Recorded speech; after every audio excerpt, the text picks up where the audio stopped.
他明明是衣冠得体的新好男人，却假借出差的机会花费重金，在地下会所找了个火辣的脱衣舞娘。女孩一上来就展现着魅惑的绝技，甚至将网状丝袜搭在她的大腿上。道格对突如其来的暧昧并不感冒，他只不过想躲避周围的喧嚣，不断询问着女孩的姓名和年龄。反常的举动也让莉莉安起了戒心，误以为对方是暗放严打的警察，骂骂咧咧丢回塞过来的小费。底层的他还不想失去宝贵的工作。Stop that!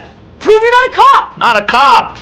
Take this fucking back, because that's about as close to my pussy as you're gonna get tonight. Fuck nuts! 莉莉安本打算躲进附近的快餐店，等晚一些再出来继续惨淡的经营，可没成想冤家总是路窄，他与道格又换了个场所狭路相逢。莉莉安一时间有点局促不安，一向隐没于黑暗里接客的她，不习惯在灯光下被熟人认出来。可憨厚的道格却选择主动上前，一再承诺自己并非是警察，只是来此地出差的建筑商人。他对刚才的冒失行为不断道歉，这才让警惕的莉莉安稍微好受一点。 I just got cops on the brain, you know? Can't help it. Snooping around the club. I just towed my car for unpaid parking tickets. It's like $35 a day in storage fees. I got that. It's been in there for like a week. I'm fucking gonna get it out.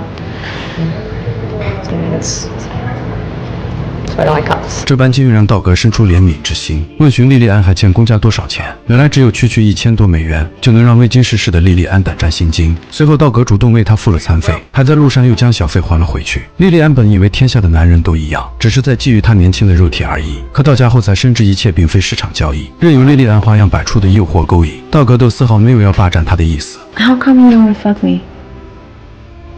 Prefer women my own age. Why?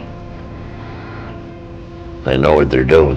莉莉安想方设法地引荐自己，只为能在今晚开张再多赚点钱。可道格却像个老者轻柔安抚，留给莉莉安脑袋里满满的问号。隔天，道格被开会的电话铃声吵醒，他为身旁的莉莉安盖好被子，还保险起见不忘将房门反锁，钥匙就在门外的邮箱里。这是前一晚道格才知道的秘密。他把简单的一晚当作美妙的邂逅，不去亵渎也没有非分之想。莉莉安的出现治愈着他落寞的心。原来10几年前的一场车祸夺去了道格挚爱的女儿的性命。从那时起，他的灵魂仿佛被彻底抽离，每天只在吞云吐雾间感受着活力。妻子独断专横，他不想回家，下班后仍停留在牌桌消耗着光阴，赢了钱也不见得能有多开心。唯一的消费就是去附近的餐馆和这里的服务生聊上几句。久而久之，道格和服务生关系暧昧，他也把对方当作情感的宣泄口。然而命运似乎总是偏爱捉弄，没过多久，服务生就心脏病离世。当晚，道格躲进车库狠狠过肺，似乎只有这样才能摆脱忧愁。妻子安妮指责烟味太重，而这次道格也再也没了好脾气，让他受不了就马上搬出去。红颜知己的死让道格倍感伤怀，他甚至在这个世上没有亲人，萧瑟的墓地成了背景板，道格也快变成无所依靠的人了。女儿的墓碑就在不远处，他站在那里已经没了哭的力气。讽刺的是，旁边还有自己的坟墓，那是妻子为两人做的打算。道格眼见湿润，却不由苦笑一声，似乎活着就是为了早点死去。回到家，道格越想越过意不去，于是质问妻子这到底是几个意思。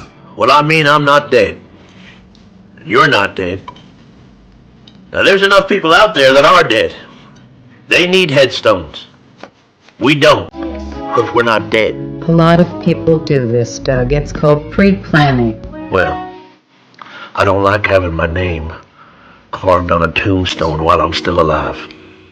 其实安妮也实在有苦难言，女儿的死让她活一天折磨一天，已经整整10年没有出过远门，就连打理头发都是请邻居帮忙。她陷入伤痛，久久无法释怀，每天都把自己封闭起来作画。丈夫外面花天酒地，她丝毫不关心。这天直至深夜，道格都睡不着，又在车库里感受着漆黑和孤寂。安妮本想上前安慰几句，可随之而来无比悲惨的啜泣声，还是让她呆呆愣在了门外。倘若撞破了丈夫有外遇的事情，那么自己的婚姻也很难维系。刚强的男人在这一刻彻底决堤，并不是因为失去了亲人，而是自己活着也仿佛失去了意义。几天之后，安妮默默地注视，看着道格出远门去新奥尔良开会。她舍不得对方离开自己太久，却直到最后都没有一起去的打算。道格是商界大佬，却内敛含蓄，总是显得和吹嘘的氛围格格不入。他不喜欢闲来无事唠唠家常，似乎倾诉几句也并没有人关心。道格提前离开嘈杂的环境，在陌生的街头漫无目的的游走。夜色将至，实在闲来无事，他就壮着胆子走进了一家俱乐部。本打算喝几杯酒驱赶疲惫，眼前的脱衣舞娘他也不感兴趣。可几名同事又误打误撞来到这里，为了避免引起不必要的误会，道格就跟随女孩的脚步上了楼。莉莉安是个18岁的失足少女，无父无母，只能靠开张养活自己。烟熏妆加上性感傲人的身材，就是她得以在这里存活的资本。道格和莉莉安的相遇仿佛命中注定，他们都在努力寻求家庭的庇护，却又都惨遭命运的无情折磨。正处于花一样年纪的莉莉安，为何要以肮脏糜烂的方式活下去？似乎一种迟来的父爱涌上心头。道格不愿看到人间的苦难，也为了能让自己能死的值得一点，于是，在几天之内忙完生意后，他就毅然决然留在了新奥尔良，准备充当莉莉安的救世主。安妮很不能理解丈夫的做法，即便没有告知是去干什么，但长期有家不回，她仍然接受不了。巨大的惶恐占据了整个生活，没有陪伴安妮一天都活不下去。于是，为了挽回道格的心，安妮决定10年之后再次踏出家门，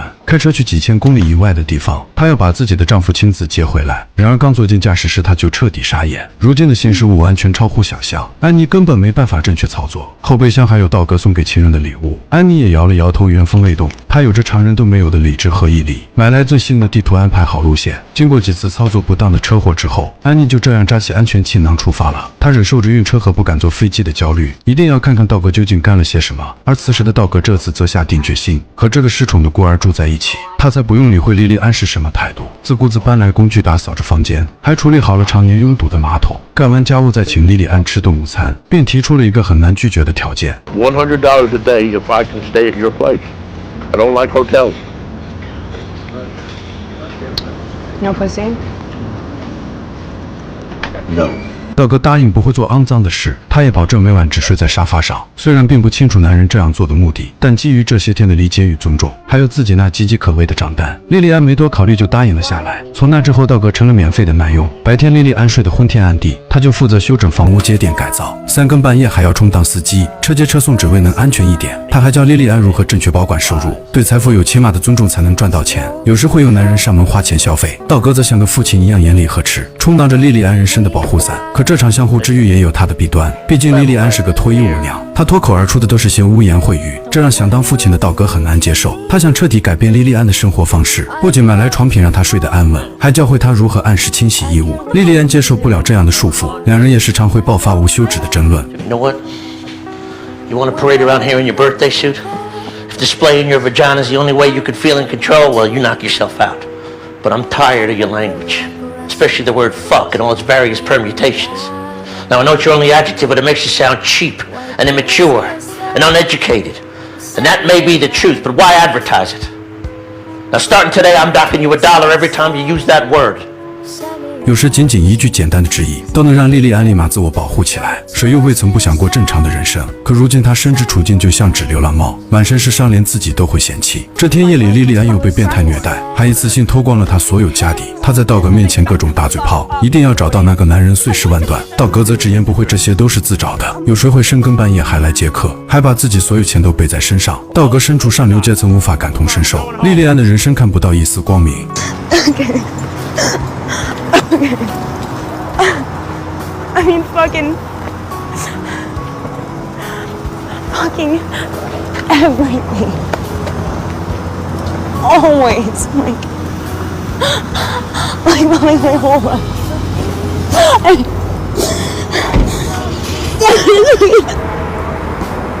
道格蹲下去，耐心地安慰莉莉安，把所有心思都花在这个女孩身上，而自己的妻子却一路跌跌撞撞，不知什么时候才能到达目的地。每晚在不同的旅店待坐，甚至拒绝了一切外来的试探。除了道格，他也找不到活着的意义。终于耗费了所有的精力，安妮1周之后顺利抵达新奥尔良。道格接到电话时充满诧异，他放下手头工作，立马奔赴街头，不惜让自己的车被警察拖走，也要第一时间出现在妻子的面前。Haven't seen you in the daylight in a long time. You look beautiful. So good to see you. 道格将安妮紧紧地拥入怀里，两人的婚姻仍然有爱情的底色。但当道格坦白和莉莉安同居时，所有的爱意又化作不理解，摧毁了丈夫在安妮心中的形象。Come here. You're crazy. All right. This Calm is down. insane. Calm down. She's just a child. She is a 16-year-old runaway from Florida. Okay? All right? What do you think you are doing? I don't know. That's what I'm trying to tell you.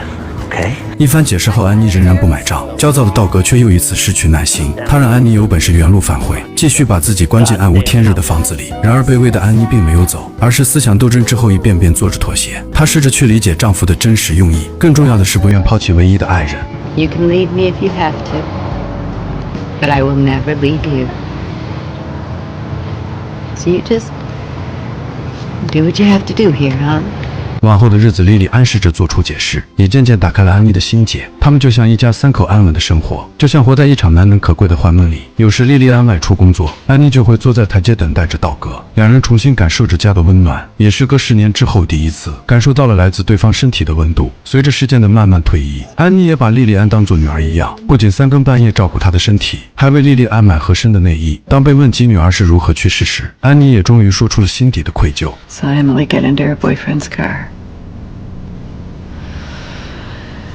So I put on some clothes and got into my car and went looking for them.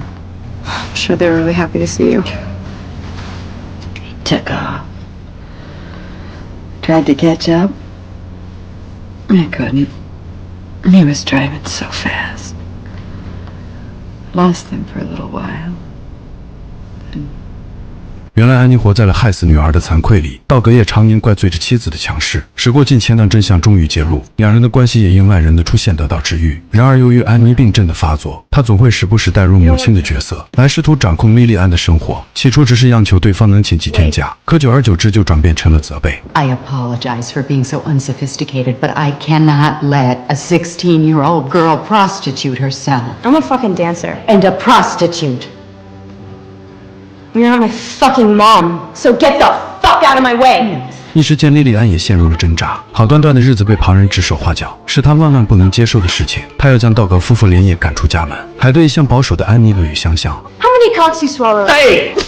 一记巴掌粉碎了一切，也终于把3人带回到了现实世界。莉莉安抓起背包连夜逃了出去，就像一匹难以驯服的野马，逃往了可以自由驰骋的夜色里。道格和安妮没有继续追寻，他们很清楚梦早晚都要醒，于是就打算尽快离开，回归生活。临走前，道格又从钱包掏出1摞钱，委托邻居可以交给莉莉安，还将后备箱里无人认领的礼物也一并送给了值得拥有它的人，重新将门反锁，钥匙丢进邮箱。道格和安妮就这样告别了新奥尔良。回到家，夫妻俩的生活平淡如初，只是安妮不再胆怯外出晒太阳，而道格也开始关注起家务琐事。一通来自莉莉安的电话打破平静，他很感激来自道格的帮助，可仿佛爸爸一样的谆谆教导，也想好要去别的城市做些尝试，不再继续挥霍青春，也不再出卖宝贵的身体，把曾经的黑历史当作来时的路。3人都在这段回忆里治愈着往昔。